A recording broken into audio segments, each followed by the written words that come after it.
गौतम दा, आप तो पश्चिम बंगाल की सियासत को दशकों से देख रहे हैं, कवर कर रहे हैं। ये पश्चिम बंगाल की सियासत का कौन सा दौर इन चुनावों में हम देख रहे हैं? संदेश खाली निश्चित तौर पर एक बड़ा मुद्दा बनता हुआ नजर आ रहा है, लेकिन जिस तरह की बातें की जा रही हैं, शुभेंदु अधिकारी तो कह रहे हैं कि टीएमसी को आतंकी संगठन घोषित कर देना चाहिए, ममता बनर्जी को गिरफ्तार कर लेना चाहिए।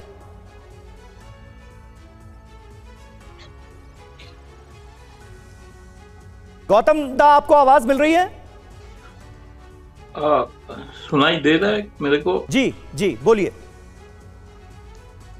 आवाज क्लियर नहीं जा रहा है। गौतम लाइडी, आप सुन पा रहे हैं मुझे? मैं जवाब देता हूं। जी, मैं जवाब दे रहा हूं। आपको सुन पा रहा हूं, लेकिन आवाज पूरा क्लियर नहीं है।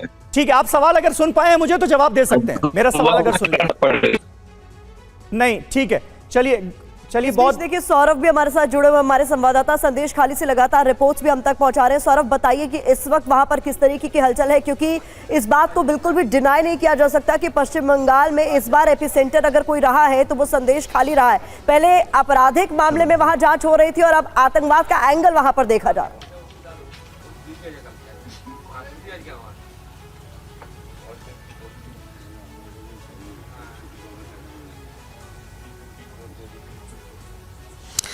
देखिए, अभी क्या अपडेट दे दूं प्रतिमा जी कि यहाँ पे सीबीआई का 3 टीम संदेशखाली में आई हुई है। जो स्पॉट से कल आर्म्स रिकवर हुआ है वहां पे नहीं आई हुई है, लेकिन संदेशखाली असेंबली के अंदर बहुत सारे पंचायत है, उस पंचायत में सीबीआई अपना जांच कर रही है।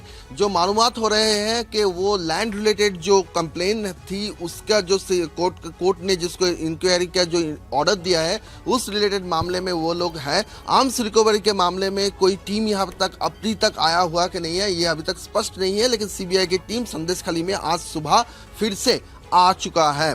अब दूसरी जो बात है कि 5 जनवरी जब पहली बार रेशन दुर्नीति के मामले में शेख शाहजहां के आकुंजी पाड़ा के जो घर है उसमें जब ईडी के ऑफिसर में गए थे तो वहां पे रजिस्ट वहां पे अटैक हुआ एवं सीधा उसी मामले से इस हथियार जो बरामद हुआ है अबू तालिब मोल्ला के घर से उसको लिंक किया गया है सीबीआई ने। तो कहीं ना कहीं ये सवाल उठता है कि वहां पे जो हमले हुए थे ईडी अधिकारी के ऊपर वो क्या वहां पे कुछ ऐसा कुछ था जिसको छुपाने के लिए वहां पे शाहजहां के एक फोन कॉल ने उनके जो साथी है वो सब साथी वहां पे जमायत होके ईडी अधिकारी के ऊपर हमला किए थे, वो प्लान्ड हमला अटैक था। ये सवाल पहला है। दूसरा सवाल ये है कि जो हथियार बरामद हुआ है उसमें फॉरेन मेड पिस्तौल है, फॉरेन मेड रिवॉल्वर्स है, बड़ी तरह से असला है एवं वो वोट के यहाँ पे दूसरी की जो चरण है जो सेकेंड फेज है उसके दौरान बरामद हुआ है।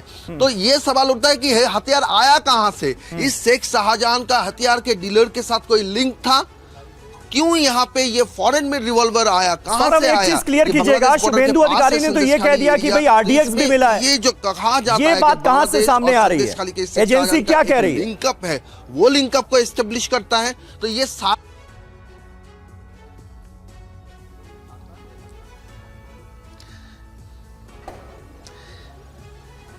शुभेंदु अधिकारी का जो अपोजिशन लीडर शुभेंदु अधिकारी का जो बयानबाजी है उसमें उन्होंने आरडीएक्स का उल्लेख किया है, लेकिन यहाँ का सीबीआई का जो स्टेटमेंट है उस स्टेटमेंट में क्लियर कट यही लिखा है जो बारूद का जो मसला जो यहाँ से रिकवर हुआ है इस अबू तालिब मोल्ला के घर से वो कंट्री मेड जो बम होता है उसको बनाने में वो काम करता था और उसी को यहाँ पे एक्सप्लोजन करके उसको न्यूट्रलाइज किया गया है। समीर जी, और अभी सौरभ आप वहीं पर मौजूद हैं जहां से हथियार और गोला बारूद बरामद किया गया, उसी घर से आप इस वक्त लाइव हैं क्या हमारे साथ? और वो जगह दिखा सकते हैं कि अगर वहीं पर हैं तो?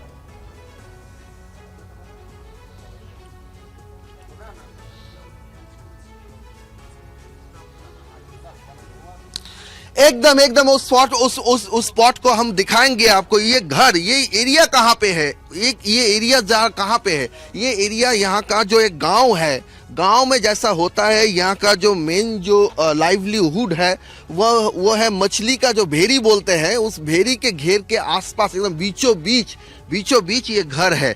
ये घर के पास अगर आप देखेंगे तो जैसे आम गांव वाले का घर होता है, यहाँ पे थोड़ा सा रास्ते की तरफ हम आते हैं, यहाँ पे आपको दिखाएंगे कि ये देखिए जैसे आम आदमियों का घर होता है वैसा ही एक घर है। ये एक घर है, यहाँ पे भी एक ऐसा ही एक घर है, ऐसा जो होता है आम आदमियों का घर। और उसके घर के अंदर यहाँ पे ये जो घर के अंदर इसके पीछे साइड में अगर हम जाएं तो पीछे साइड में एक शीशे से हम आपको वो स्पॉट दिखा सकते हैं कि कहाँ पे उन्होंने जो फ्लोर, जो सीमेंट जो फ्लोर था वो फ्लोर को कल डिग करके वहां से निकाला गया, वो हथियार बरामद किया गया है। यहाँ से दिखा सकते हैं आप लोग आपको कि वो घर आप अगर देखेंगे तो यहाँ पे जो स्टैंड फैन है यहाँ पे, वो स्टैंड फैन के सामने का जो अंश दिखाया जा रहा है, वहाँ पे देखिए यहाँ पे जो है ये चटाई के बीच ऊपर एकदम कपड़ा वपड़ा बिछा के रखा है। यहाँ पे भी कल डिग किया गया था और इसके ऊपर ये सीलिंग फैन है। इस सीलिंग फैन के सामने के अंश अगर देखेंगे तो वहाँ साफ दिख रहा है कि वहाँ पे ताजी वहाँ पे फ्लोर सीमेंट डाल के वो जो होल किया गया था उसको होल को यहाँ पे जो फिल किया गया है। तो ये घर ऐसा है और यहाँ पे वो जो सीमेंट का फ्लोरिंग का जो टुकड़े वगैरह है वो भी यहाँ पे पड़ा हुआ है।